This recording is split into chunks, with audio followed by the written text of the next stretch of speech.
Bonjour et bienvenue à l'émission La Parole vivante. Cette émission où est-ce qu'on prend la Bible et on découvre qui est Dieu et quel est son plan extraordinaire pour nous. Pour les 4 prochaines émissions, on a un invité de marque, un invité spécial où est-ce qu'on va parcourir le thème « Pourquoi Dieu ?» Et cet invité, Pasteur Régent Joly. Bonjour Régent. Bonjour Simon, merci de l'invitation. Quel privilège qu'on a de pouvoir t'avoir avec nous. Toi qui as été à la barre de cette émission-là pour à peu près 450 émissions, pas que je les ai comptées ou je les ai tous vues, mais c'est ce qu'on m'a dit. Ça fait 450 émissions, c'est... Oui, je suis plus ou moins conscient de tout cela parce que je faisais, petit à petit, on accumulait ces émissions et de réaliser l'impact que ça peut avoir dans la vie de plusieurs personnes, de milliers de personnes. Et je me réjouis de savoir que tu es maintenant à la barre de cette émission avec une belle équipe que j'ai connue. Elle est un peu changée, mais quand même une bonne équipe qui est là en train de rôder. Peut-être un autre 450e? Bien, on le souhaite parce que, comme tu dis, les gens, Dieu touche le cœur des gens avec la parole de Dieu. Et on a un grand privilège, justement, de pouvoir partager l'Évangile et on rencontre des gens et les gens, on peut voir que Dieu fait porter fruit, des vies transformées par la puissance de la parole de Dieu, de l'Évangile. Régent, ça fait à peu près 2-3 ans qu'on ne s'est pas vu et que les auditeurs ne t'ont pas vu. Où est-ce que tu es rendu? Qu'est-ce que tu fais de bon? En Beauce, avec nos amis beaucerons. J'ai été adopté par eux. Ça fait une 3e année. C'est ça que j'entreprends avec eux à Saint-Georges, donc la grande ville de la Beauce. Et j'ai une émission de télé que j'anime depuis 2 ans. Il était une fois, c'est le titre de l'émission, des entrevues avec les beaucerons. Alors, les beaucerons se racontent leur histoire concernant leur foi, leurs croyances, et puis les gens répondent, ils écoutent, les gens qui apprécient l'émission, donnent des commentaires, puis d'autres, ils nous disent qu'ils se questionnent depuis qu'ils ont entendu ces propos à la télévision, et en espérant que l'émission Parole vivante suscite aussi des questionnements. Absolument. Donc, toujours la même passion pour l'Évangile, pour les âmes perdues, les âmes qui cherchent l'identité, leur identité. Pourquoi on est sur la terre et tout ça?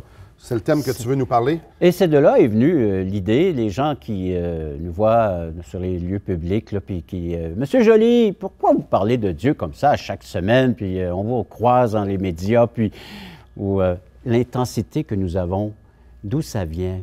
Parce que j'ai trouvé l'identité dont l'être humain avait besoin de trouver. Donc, 4 émissions sur ce sujet-là. Oui, entre autres. La première, c'est, qui suis-je? Et on en parlait hors d'onde. C'est spécial que tu veuilles nous parler de ça. Moi, j'avais à peu près 7-8 ans. J'étais en 3e année. On était près des casiers, je me souviens, à l'école. Et je me souviens d'avoir regardé un de mes compagnons de classe, puis de lui avoir demandé, poses-tu des fois la question, pourquoi qu'on est là? Pourquoi moi que j'existe? Puis là, dans ma tête, j'étais peut-être en train de philosopher à ce niveau-là. Je me disais, pourquoi tout ça? Et aujourd'hui, dans les 3 prochaines émissions, on va justement répondre à ça. Pourquoi l'être humain est là? Pourquoi moi je suis là et je ne suis pas ailleurs? Et pourquoi il y a une terre? Bon, bref, le but de la vie. Le sens, le but de la vie. Puis je remarque que peu importe la génération dans laquelle on fait partie, elle se questionne à ce sujet.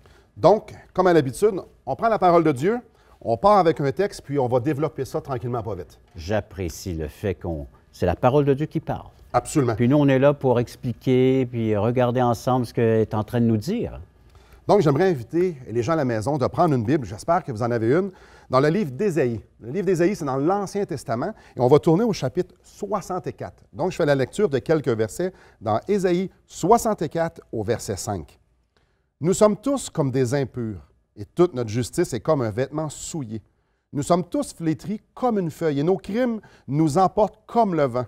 Il n'y a personne qui invoque ton nom, qui se réveille pour s'attacher à toi. Aussi nous as-tu caché ta face, et nous laisses-tu périr par l'effet de nos crimes. Cependant, ô Éternel, tu es notre Père, nous sommes l'argile, et c'est toi qui nous as formés. Nous sommes tous l'ouvrage de tes mains. » C'est un texte qui peut rendre les gens pas mal perplexes, parce qu'il y a des choses qui ne sont pas nécessairement une bonne nouvelle quand ça nous dit qu'on est tous comme des impurs, notre justice est comme un vêtement souillé. Mais il y a une bonne nouvelle là-dedans, qu'on est son argile, on lui appartient. Bref...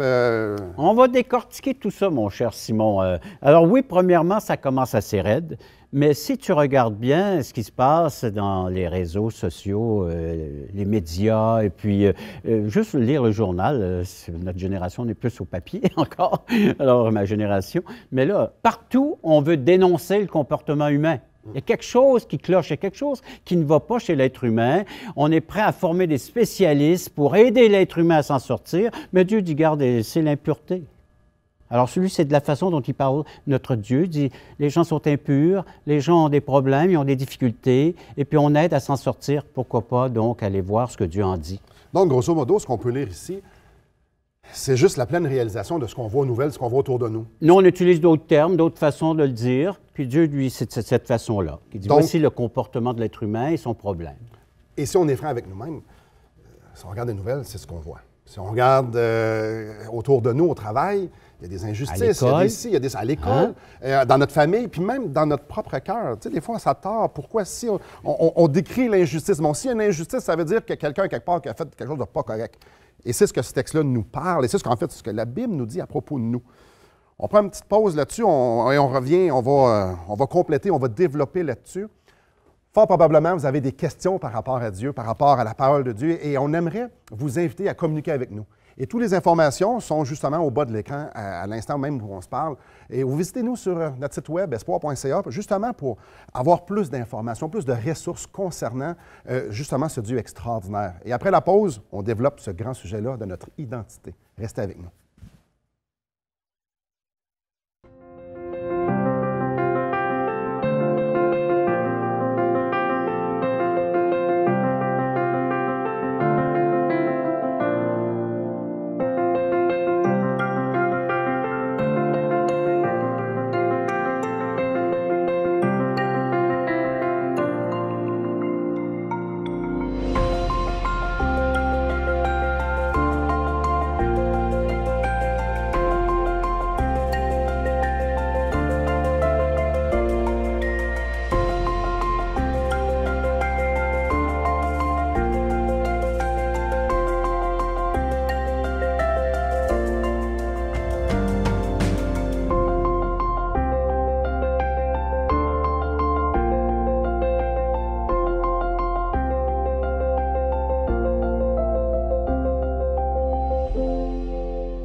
Régent, on a tous besoin de s'identifier à quelque chose ou à quelqu'un. On fait juste penser souvent qu'on va se présenter, on va souvent présenter ce à quoi on s'identifie. Bonjour Simon Ouellette, je suis pasteur de telle église. Je m'identifie à l'église. Bonjour Simon Ouellette. Ah, je m'identifie à ma famille.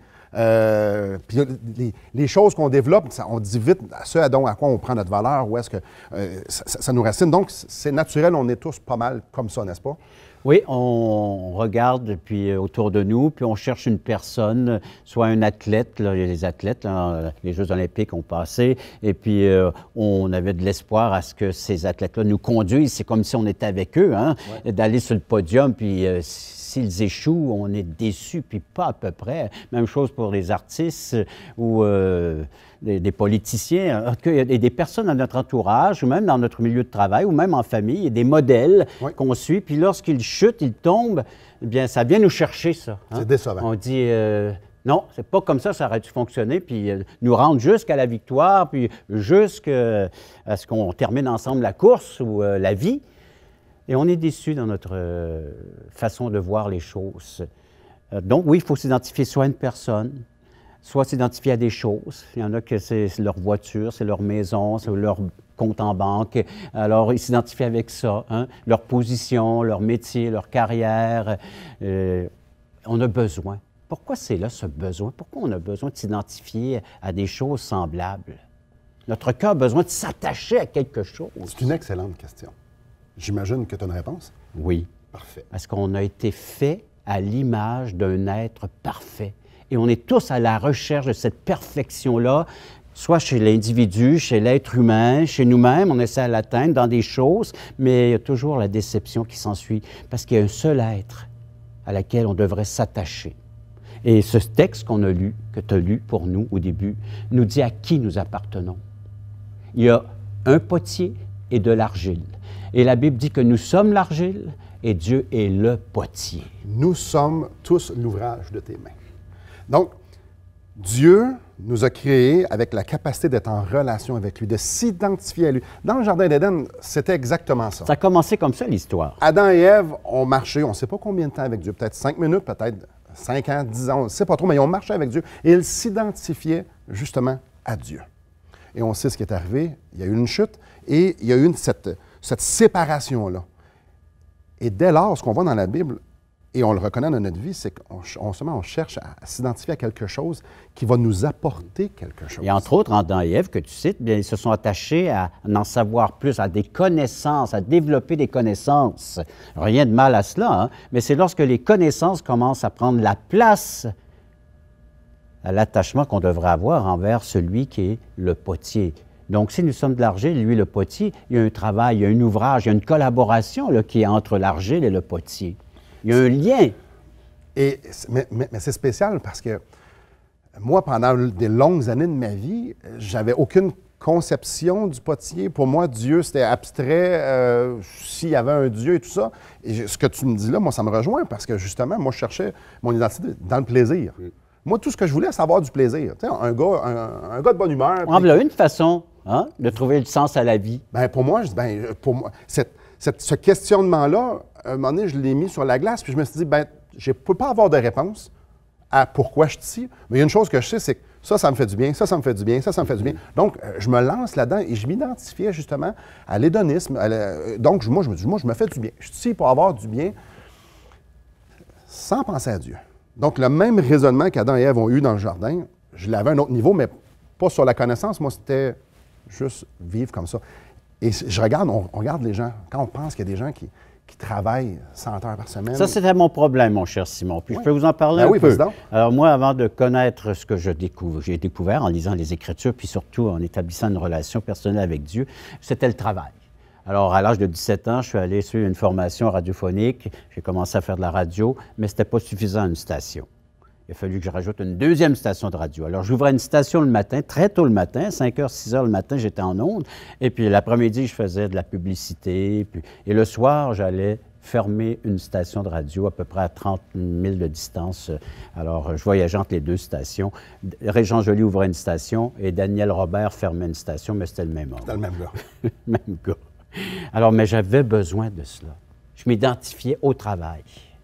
C'est impressionnant. Et combien de gens le font aujourd'hui? Oui. Puis, et pas que c'est mal travaillé. Non. Mais qu'on ait cherché ce sentiment d'être épanoui dans cette chose-là.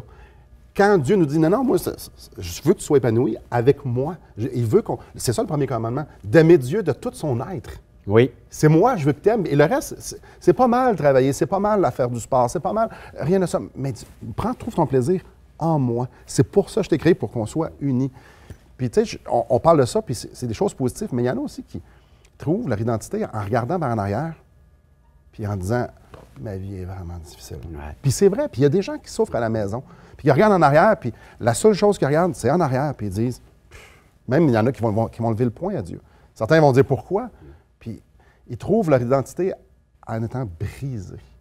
Mais combien de gens, ne cherchant pas le sens qu'ils auraient dû trouver, alors ne trouvant pas le sens, donc se sont comme évadés dans les drogues, dans les boissons, dans le sexe, et puis maintenant, c'est leur identité.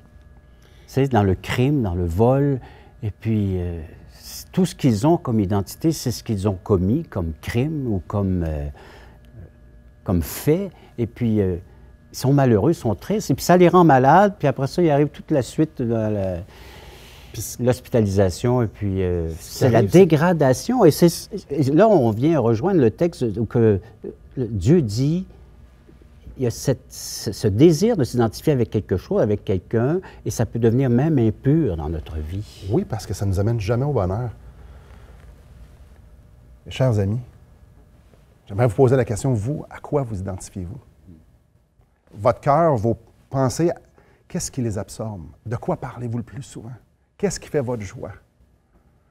Après la pause, on revient justement là-dessus, sur le plan de Dieu, sur sa volonté qu'on puisse faire un avec lui et qu'on puisse prendre toute notre joie et s'épanouir en lui. Après la pause, restez avec nous. C'est justement de ça qu'on va parler. Voulez-vous combler le vide dans votre âme? Avez-vous soif d'une sérénité intérieure? La souffrance de votre cœur vous lasse-t-elle? Appelez dès maintenant pour recevoir gratuitement un évangile de Jean pour connaître l'amour de Dieu, un Nouveau Testament pour trouver des réponses à plusieurs de vos questions, le livre Destination finale pour comprendre la nécessité du salut et finalement la Bible et le salut qui nous explique comment recevoir Jésus. Contactez-nous à espoir.ca ou composez 1-877-l'Espoir.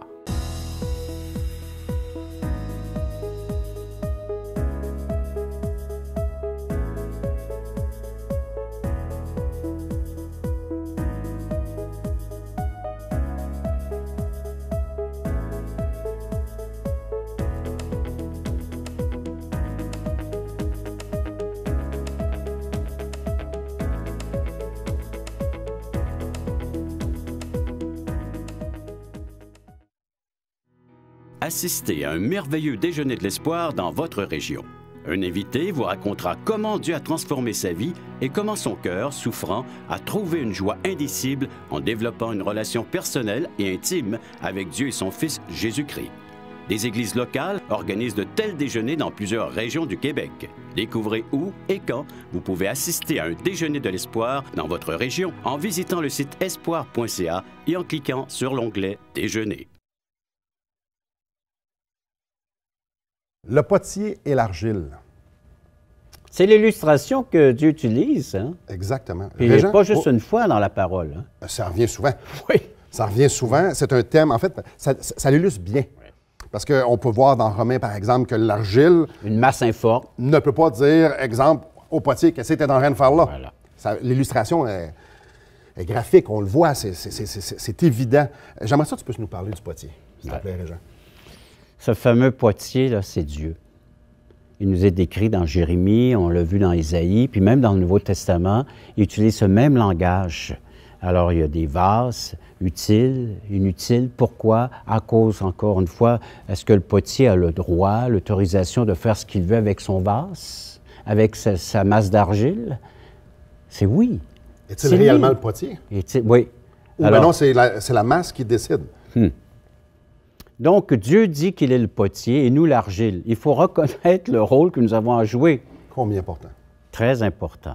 Et si tu deviens l'argile, comme Dieu te voit, eh bien, il peut faire de toi une merveille, un chef-d'œuvre.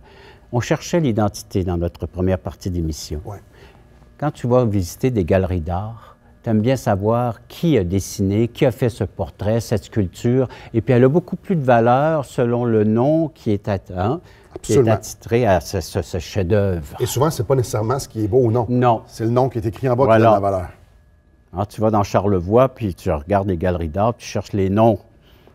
Et lorsque le nom est bien connu, bien, imagine, ta vie, là, avec laquelle tu es en train de chercher un sens, en train de chercher qui tu es, chercher ton identité, de savoir qu'en bas, c'est écrit « Création de Dieu ». Ça donne un sens incroyable. Ça vient tout changer. Parce que là, ça fait de nous des êtres d'une valeur inestimable. Parce que si moi, je suis le pauvre de moi, qu'il n'y a pas de créateur, il n'y a pas si, bien, mangeons et buvons, demain on meurt, on s'en va dans le trou, puis ça finit là. Mais si je suis la masse d'argile, ça implique que le créateur veut rentrer en relation parce que je suis précieux, j'ai une valeur. Et là, prend tout le sens de la parole de Dieu, de la Bible, que Dieu veut rentrer en relation avec son vase d'argile. Et est-ce que tous les vases d'argile font comme « Ah oui, façonne-moi dans un vase d'honneur ». La Bible nous dit que non. Et comme on a vu tantôt, on a parlé, bien, on cherche justement ailleurs notre identité. Et bien souvent, on va regarder ailleurs des choses qui vont nous faire sentir bien, moi. Et c'est là que rentre le problème. Simon, si ce n'est pas Dieu qui te moule, c'est autre chose qui te moulera. Et c'est ce qui a été nommé dans la première partie de l'émission, bien souvent. Ce à quoi tu t'identifies, c'est ce qui va te mouler, c'est ce qui va te donner l'être dont tu es. Et la question qu'il faut absolument comprendre, c'est si je suis absorbé par ce qui est en train de me mouler, je n'entendrai pas le potier me dire « Viens à moi, je vais te former dans un vase d'honneur où est-ce qu'il va être précieux, qu'on va pouvoir être ensemble. » Et c'est ça que les gens doivent comprendre, que la Bible nous crie page par page, chapitre par chapitre. Ça nous crie « Je t'aime, viens à moi ». Mais quand on est absorbé par notre vie, que ce soit nos blessures, par notre plaisir, par notre travail, par n'importe quoi, quand on est absorbé par notre vie, on n'entend pas le potier. Et c'est bon de prendre une pause.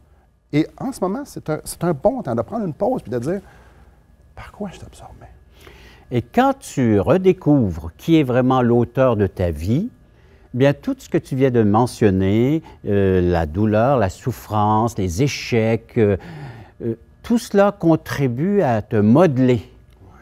C'est ce que ce Dieu va utiliser pour modeler ta vie. Et que veut-il en faire de cette vie, de ta vie? Bien, Éphésiens chapitre 2.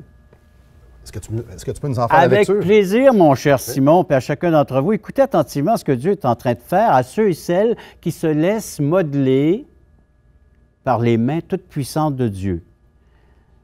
Le verset 9 d'Éphésiens 2, « Ce n'est point par les œuvres afin que personne ne se glorifie. » Donc, ce n'est pas nous qui pouvons faire quoi que ce soit pour nous modeler nous-mêmes. Je t'encourage à lire même le verset 8. OK. Je t'encourage. Ça, c'est la joie de lire ce verset-là, parce qu'il dit « C'est par la grâce que vous êtes sauvés, par le moyen de la foi, et cela ne vient pas de vous, c'est le don de Dieu. » Alors, ce que Dieu veut accomplir en nous, c'est un salut, une délivrance parfaite. Et c'est pas nous qui s'en va sur le tour du potier, c'est le potier qui prend la masse. Voilà. Il dit non, je te fais la grâce, écoute mon amour, écoute ce que j'ai pour toi, et je te mets sur le tour. Et puis, regarde ce que je vais faire avec toi, ce que je vais accomplir. Le verset 10. Car nous sommes son ouvrage, alors signature, hein, de celui qui a la main maître de sculpter avec nous une vie qui en vaut la peine, et dit « Son ouvrage ayant été créé en Jésus-Christ pour de bonnes œuvres que Dieu a préparées d'avance afin que nous les pratiquions. » Alors, devenir un vase utile, agréable, que lorsque les gens verront ce que nous accomplirons une fois recréés en Jésus-Christ, eh bien, on manifestera sa présence. Wow! Je ne sais pas pour vous, mais moi, je suis ultra excité de ça. Parce qu'à l'âge de 19 ans, j'ai dit à Dieu, « Sois mon potier. Je réalise que je suis ton argile. Emmène-moi sur ton tour, façonne-moi dans ce que tu voudras. Moi, j'abandonne ma justice, j'abandonne tout. Je veux t'appartenir, sauve-moi. » Et après la pause, justement, on va boucler l'émission avec le « Sauve-moi. Fais de moi ce que tu veux pour ta gloire. » Donc, restez avec nous. Restez avec nous et méditez encore sur les grandes vérités qu'on a parlées qui viennent de la parole de Dieu. On se revoit après la pause.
Bonjour à vous.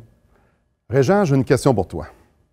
Comment l'être humain qui cherche son plaisir, son épanouissement, son identité ailleurs, la plupart d'entre nous, ou parfois certains d'entre nous vont vouloir avoir un peu de religion, un peu de Dieu, comment moi je fais pour être le vase que Dieu veut que je sois? Comment je fais pour rentrer en communion avec Dieu quand, dans le fond, je cherche ma joie ailleurs?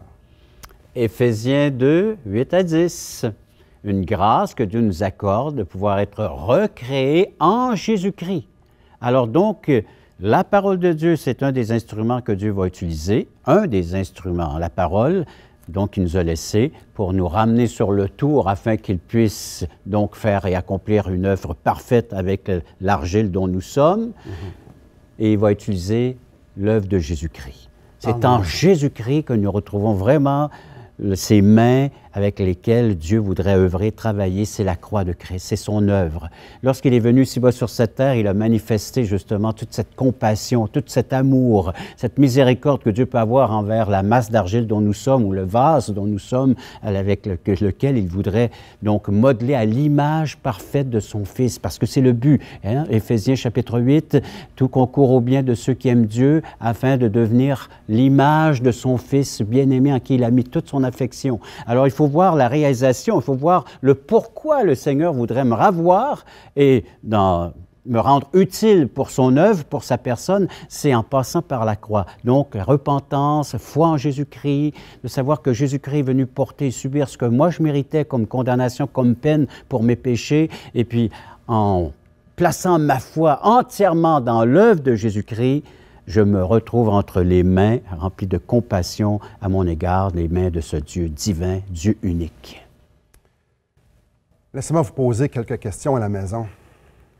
Vous, où est-ce que vous en êtes? Sur quel tour vous êtes? Est-ce que vous êtes entre les mains du potier? Est-ce que vous avez dit à Jésus-Christ, « Sauve-moi, pardonne mes péchés. » Oui, je réalise que ma vie me sert à moi-même et je réalise que Dieu est là et que il veut m'avoir près de lui. Car Dieu vous a tellement aimé, m'a tellement aimé qu'il a donné son Fils unique, afin que quiconque croit en lui, vous et moi, qu'on puisse être sauvés, qu'on puisse avoir la vie éternelle, qu'on puisse être créé en Jésus-Christ pour être un vase d'honneur et être avec Dieu pour l'éternité, mais à partir d'aujourd'hui. Je vous invite, à vous à la maison, de regarder à Dieu, à votre Créateur, et de voir Jésus-Christ, et de lui demander de vous sauver, et de vous donner cette vie éternelle-là, de vous pardonner de vos péchés. Merci beaucoup, Régent. Bienvenue. Merci à vous. Que le Seigneur vous bénisse.